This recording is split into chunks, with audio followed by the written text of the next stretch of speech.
de militares, de la defensa de la soberanía territorial del país, de defensa de protección de las personalidades, más allá de los efectos emocionales sobre la población que padeceremos por mucho tiempo y que los estábamos padeciendo incluso antes del 3 de enero.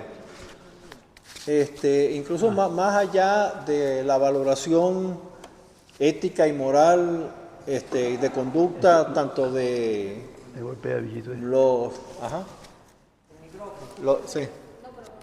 Aquí.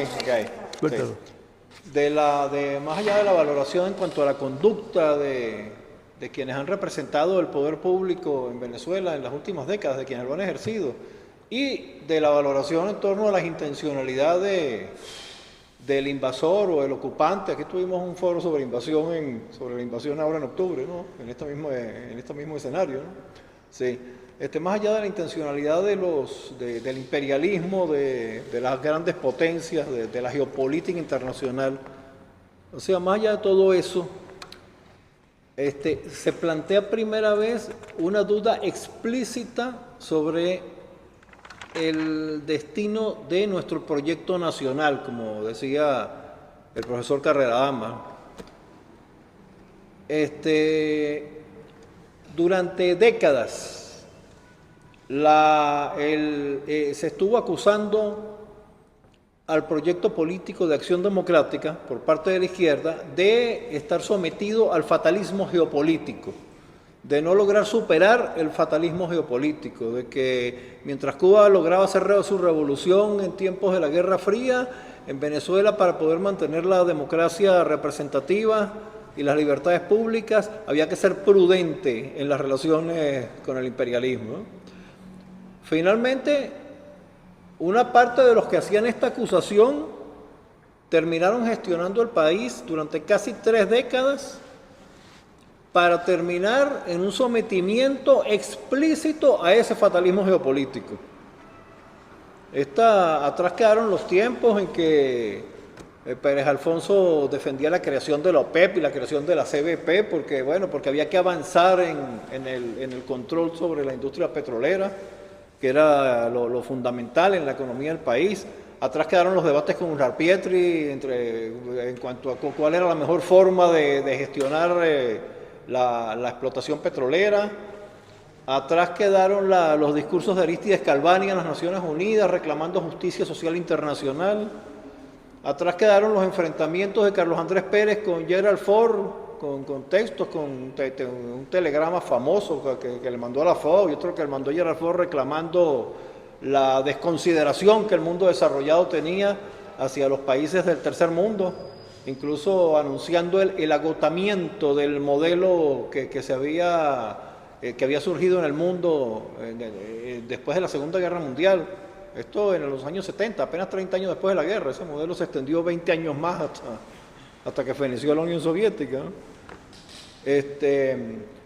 Atrás quedó incluso el apoyo que el gobierno de Luis Herrera le dio a las Malvinas, a la reivindicación argentina sobre las Malvinas, que se planteó como una reivindicación del tercer mundo frente al primer mundo, por lo menos a nivel del discurso, ¿no? Incluso donde hubo una unidad de América Latina que apenas excluyó a Colombia, porque hasta el Chile de Pinochet tuvo que, a pesar de que colaboraba con la inteligencia británica, públicamente se pronunció en favor de Argentina. Incluso El Salvador de Napoleón Duarte, que vivía de la ayuda norteamericana en plena guerra civil, en plena guerrilla, también se pronunció en favor de Argentina, ¿no? Unidad que no vemos hoy en día en América Latina, ¿no? Y justamente cuando ya no hay guerra fría y cuando hay aparentemente hay una posibilidad de navegar en las contradicciones interimperialistas entre la Unión Europea, Estados Unidos, China, Rusia, etcétera, ¿no? Entonces, mira, tanto nadar para ahogarse en la orilla. O sea,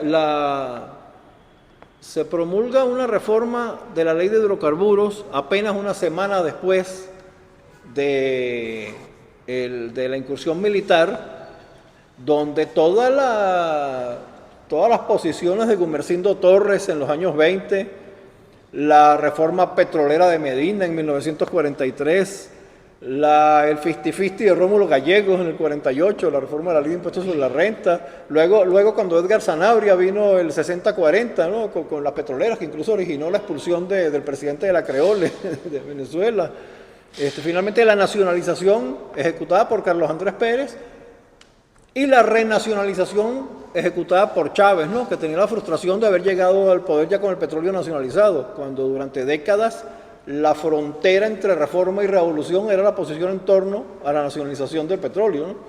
Uno se lee hoy en día el discurso que pronunció Rómulo Betancourt en el Senado durante el debate del año 75 para la nacionalización petrolera. Bueno, y el comunista es Betancourt. Los agentes del imperialismo los tenemos gestionando aquí en Venezuela desde antes del 3 de enero, de acuerdo a las polémicas y a las manifestaciones públicas que se hacían, pues, sobre todo del 2014 para acá, cuando empezó un proceso explícito de rectificación de las imprudencias estatistas y socializantes que había cometido Chávez, ¿no? Entonces, no sé, o sea, es muy fácil ser profeta del pasado, por eso fue que yo estudié historia, ¿no? No sé qué destino en medio de la geopolítica mundial le espera a Venezuela. En el año 2010, un grupo político con el que yo me reunía publicó un documento que yo me negué a suscribir porque pretendían comparar a Venezuela con Puerto Rico, ¿no? Bueno, ahora no sé qué decirle a estos compañeros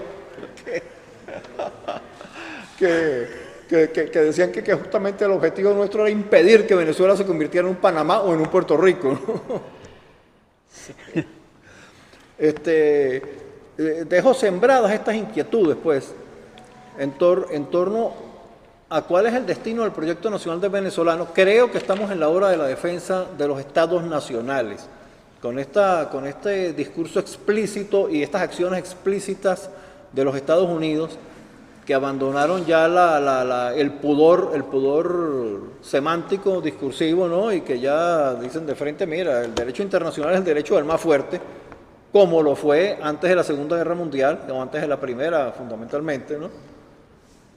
No sé, en esta etapa de la historia de la humanidad, donde inclusive Canadá y la Unión Europea se ven amenazados, ¿qué queda para Venezuela? ¿Qué queda para América Latina? Y una América Latina profundamente dividida, en contraste con lo que ocurrió en otras ocasiones, cuando la Guerra de las Malvinas, o incluso cuando el bloqueo a Cuba. América Latina estuvo unida en la condena contra Cuba, ¿no? En el año 62. Hoy en día vemos una especie de guerra civil política latinoamericana.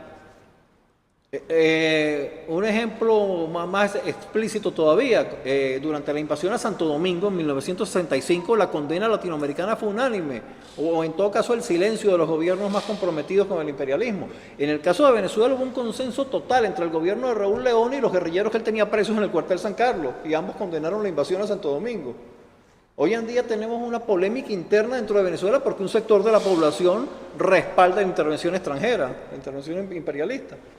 Entonces, en este contexto es donde dejo sembrada la inquietud de cuál es el destino de nuestro proyecto nacional y repito la pregunta de Lenin que luego la preguntaban, la reproducían los ultraizquierdistas en los años 70 y 80, ¿no? ¿Qué hacer? Muy bien. ¿Alguien más?